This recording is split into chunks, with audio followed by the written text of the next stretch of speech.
White sauce செய்ய first பேனில் butter போட்டுக்கின்னு butter melt ஆகிற வரைக்கும் நம்ம வெயிட் பண்ணலாம்.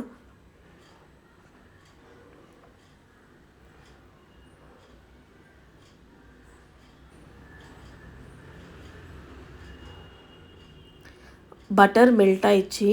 இப்போ நம்ம 3 ஸ்பூன்ஸ் ஆஃப் மைதாவை நம்ம ஆட் பண்ணிக்கலாம். ஒரு சாண்டு போல் நம்மளுக்கு ஃபார்ம் ஆகும். அது வரைக்கும் நம்ம இப்படி கலரினே இருக்கலாம். இப்போ அந்த ஃபார்ம் வந்துச்சு. நெக்ஸ்ட் நம்ம பால் ஆட் பண்ணிக்கலாம். Raw milk or boiled milk எது இருந்தாலும் பரவாயில்ல.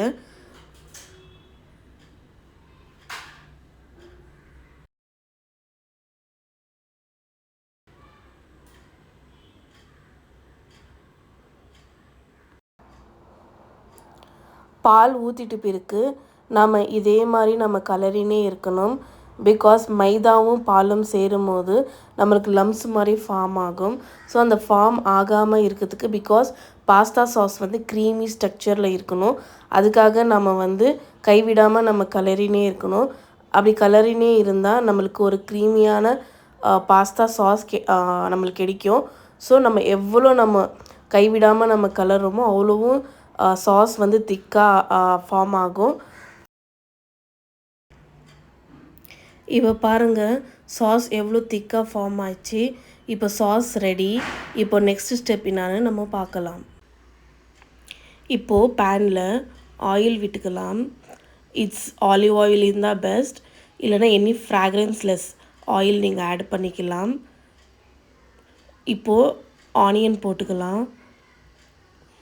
ஆனியன் சின்னதாக சாப் பண்ணியிருக்கணும். ஃபார் ஆம்லேட்கெல்லாம் போடுற மாதிரி பெருசாக இருந்தால் நல்லா இருக்காது. ப்ளஸ் ஸ்வீட் கார்ன் நம்ம ஆட் பண்ணிக்கலாம்.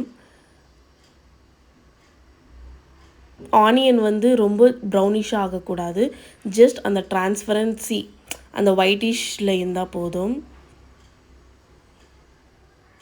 இந்த டைமில் நீங்கள் எனி வெஜிடபிள்ஸை நீங்கள் ஆட் பண்ணிக்கலாம். நீங்கள் ப்ரொக்கோலி இருந்தால் ப்ரொக்கோலி போட்டுக்கலாம். கேரட் இருந்தால் கேரட், உங்களுக்கு எந்த கேப்சிகம் இருந்தால் கேப்சிகம், உங்களுக்கு எந்த வெஜிடபிள்ஸ் வேணுமோ நீங்கள் ஆட் பண்ணிவிட்டு லிட்டில் பிட் ஆஃப் சால்ட். நம்ம சால்ட் எங்கேயுமே சேர்க்கல, இப்போ தான் சால்ட் சேர்க்குறோம்.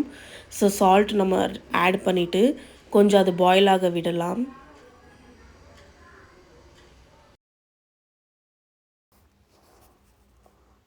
இப்போது ஆரிகானோ அண்ட் சில்லி ஃப்ளெக்ஸ் இது 2 ஸ்பைசஸ் தான் நம்ம இதில் ஆட் பண்ண போகிறோம். வேறு எந்த ஸ்பைசஸும் நம்ம இதில் ஆட் பண்ணக்கூடாது. பிகாஸ் இது ஒயிட் சாஸ். ஸோ இதோட கலர் ஒயிட் கலர் இருக்கும். வேறு எந்த கலர் ஆஃப் ஸ்பைசஸும் இதில் ஆட் பண்ணக்கூடாது. ஆரிகானோ அண்ட் சில்லி ஃப்ளெக்ஸ் இந்த 2 ஸ்பைசஸே போதும். இப்போ நான் மேக்ரான் ஆட் பண்ணுறேன். இது பாயில் பண்ண மேக்ரான். மேக்ரான் ஒன்றுமே இல்லை, இதுவும் பாஸ்தா தான். டிஃப்ரெண்ட் ஷேப்ஸ் ஆஃப் பாஸ்தாஸ் இருக்குது. இந்த ஷேப்போட பாஸ்தா பேர் மேக்ரான். இப்போ மேக்ரானை நல்லா நம்ம மிக்ஸ் பண்ணி விடலாம். இப்போ நம்ம பிஃபோராக செஞ்சு வச்சுக்கிற அந்த ஒயிட் சாஸ் ஆட் பண்ணிடலாம். ஆட் பண்ணிவிட்டு கொஞ்சம் சீஸ் போட்டுட்டு ரெண்டையும் மிக்ஸ் பண்ணி விடலாம். இதுதான் guys final look. White sauce pasta, cheesy pasta. இதுதான் ஃபைனல் அவுட்புட். எப்படி இருக்குதுன்னு நீங்கள் பார்த்துட்டு சொல்லுங்கள். நீங்களும் ட்ரை பண்ணி பார்த்துட்டு எப்படி இருக்குதுன்னு நீங்கள் கமெண்ட்ஸில் சொல்லுங்கள். பாய்.